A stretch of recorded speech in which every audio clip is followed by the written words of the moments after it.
this idea that he's strong. They think of it, he's the, the shirtless man on horseback.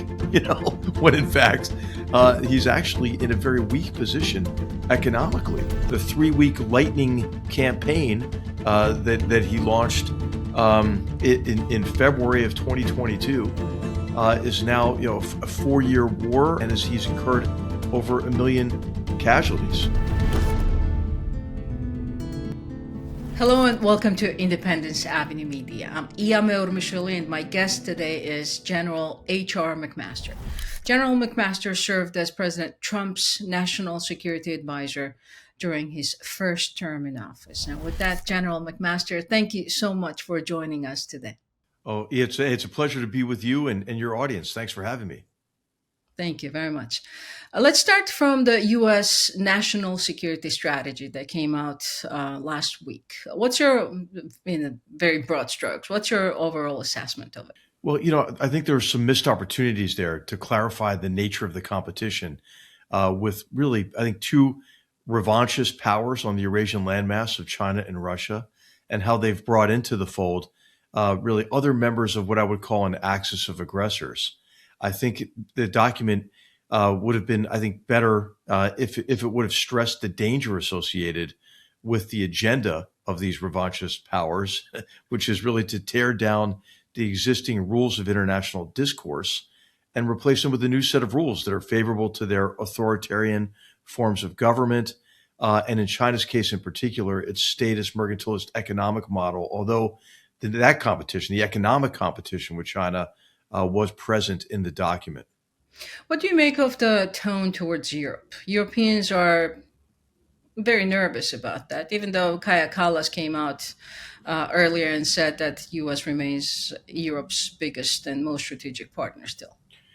I think it's going to be fine in terms of the transatlantic relationship and the relationship with Europe. I think what people have to realize is that there is this sense that Europe has been freeloading on the largesse of American taxpayers, right? Europe was about, 19% of the world's economy and about 50% of the world's social spending, but wasn't investing in defense. So a lot of Americans thought, hey, why are we covering their defense bills and then indirectly underwriting their social programs? And so they had a point there. But hey, now Europe is stepping up, right? Finally recognizes the persistent danger associated with Russia in particular. And you have the doubling of defense budgets, the commitment to spend 5% on defense, 3.5% on hard defense capabilities, and another 1.5% on critical infrastructure related to defense. So I think the Trump administration's already won on this point, but I think still to maybe appeal to their political base, they make a point of kind of saying, hey, Europe, you better step up yourselves. Even though Europe is already doing that. The Kremlin was very happy to see the strategy. And in fact, they officially came out and praised it. Do you recall any such instances in the past? No, especially at a time when Russia is waging, I think, a shadow war against the United States through various forms of cognitive warfare and cyber attacks, but certainly against Europe. Of course, we should all be focused on the continued onslaught against the Ukrainian people, but also, there has to be a recognition that Russia is also cutting undersea cables, blowing up warehouses, trying to put bombs on DHL aircraft, blowing up a rail line in Poland, orchestrating these incursions by drones against Denmark or to the Baltic states or in Poland. And so I think really what's necessary is to let Putin know he can't get away with this. And it's well past time now to sort of exacerbate the problems he's created for himself. And I believe that part of Putin's ruse, right, is this idea that he's strong. They think of it, he's the the shirtless man on horseback, when in fact he's actually in a very weak position economically. The 3-week lightning campaign that he launched in February of 2022 is now a 4-year war, and as he's incurred over 1 million casualties. The economy is in a shambles as he sits on piles of cash that he can't convert. His economy's stagnant. He's spending over 50% of his federal budget on defense, and that's really not sustainable. And and of course, you have the effect of attacks by Ukraine on some of the fuel infrastructure within in Russia, and now he's resorting to essentially slave labor in some of these drone factories, for example. And so I think it's past time to put more pressure on Putin. I would like to see the European Union use the assets, the frozen Russian assets, to sustain Ukraine. I think that's well overdue, and I think it's time to really step up the provision of certain defensive capabilities to Ukraine as we increase the economic pressure on Putin. Because the only way Putin's going to stop, and I think this is so obvious. Yeah, from years of him being in power, 2 decades of him being in power, he'll only stop until he is stopped. And what that's going to require is convincing him that he can't continue the war at a cost at an acceptable cost.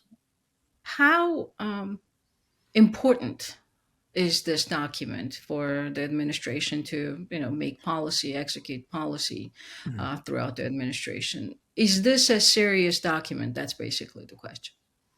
It should be. It just all depends on what process produced it as well. Like how much was the president involved in 2017 when we published the national security strategy for Trump's first term? He was very much involved. I met with him multiple times, went over each part of the document. He was kind of enthusiastic about it. Many times he would say, "I need more of this language. This is great," and he would turn to his speechwriter and say, "Hey, get more of that in my speeches," and so forth. But also, we had worked with him across that first year of his presidency, and had worked a lot of the ideas into speeches that he gave. One of those that I think was an important speech was the speech he gave in Warsaw in the spring of 2017. And so I think it can be an important document if it reflects the president's thinking first, and then second, it has really critical audiences. One is the American people, so they understand really what the administration is doing to put into place a foreign policy and a national security strategy to advance the interests of the American people, given the geostrategic environment. It's educational in that way.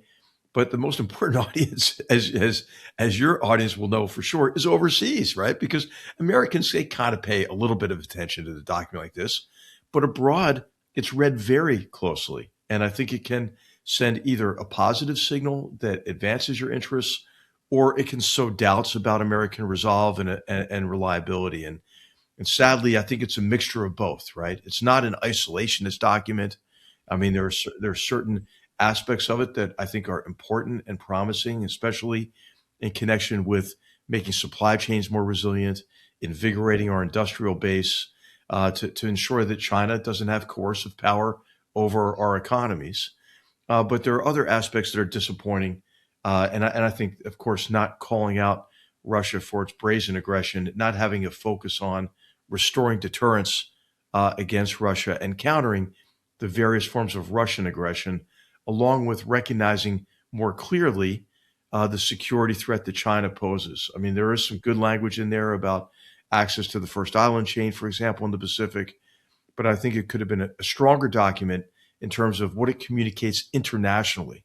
How do you think, after the 28-point plan, after the 19-point plan, today, we're recording this interview on the 8th of December. So today there is a meeting of the Coalition of the Willing where President Zelensky is going to be in London as well. Uh, how do you see the Ukraine war continuing? Do you think President Trump's going to continue being involved in this? Well, I think what's really important at this stage is to not give Russia what Russia wants, which is Russia wants the United States to sign up for terms for a ceasefire that are unacceptable to the Ukrainians and the Europeans. Again, because his objective, Putin's objective, is to drive that wedge between the United States and Europe and to break apart the NATO alliance.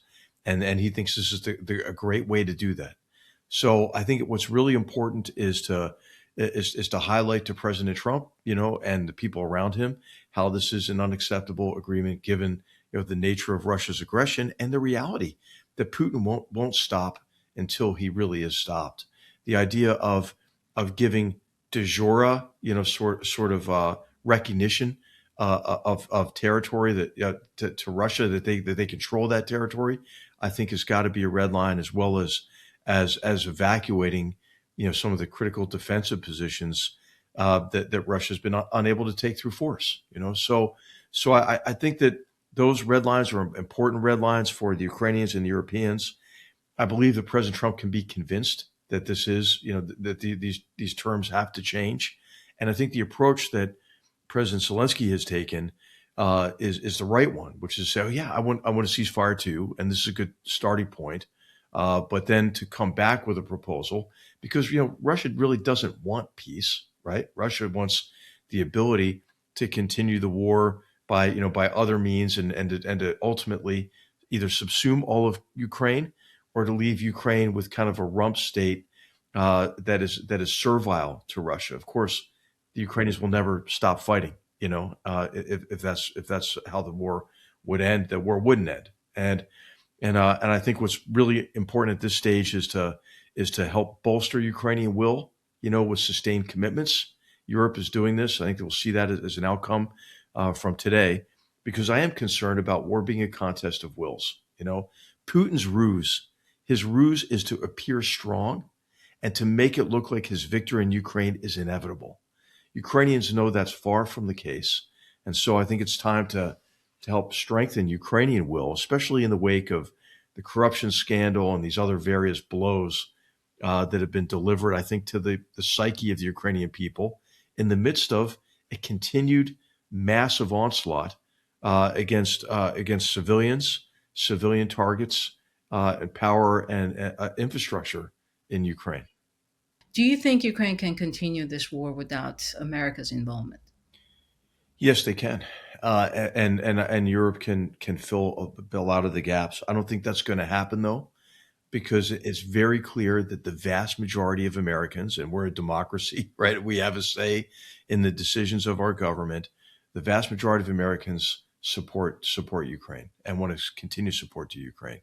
Also, I think what you're seeing now is Congress is having a stronger backbone, and I think will make quite clear to President Trump that that they reflect the will of the American people and are in favor of sustaining support for Ukraine, and not in any way signing up for an agreement that's going to be to Russia's benefit. So beyond what they've been able to achieve in this horrible war against Ukrainian people. Very insightful and very lucky of us to get you at this very important time in DC. Well, yeah, thanks for everything you and your organization are doing. It's a real pleasure to be with you. Thank you. You just watched an interview with General H.R. McMaster. If you like our interviews, do subscribe to our YouTube channel at Independence Avenue Media and follow us on social media wherever you are on social media. Thanks again for watching, and see you next time.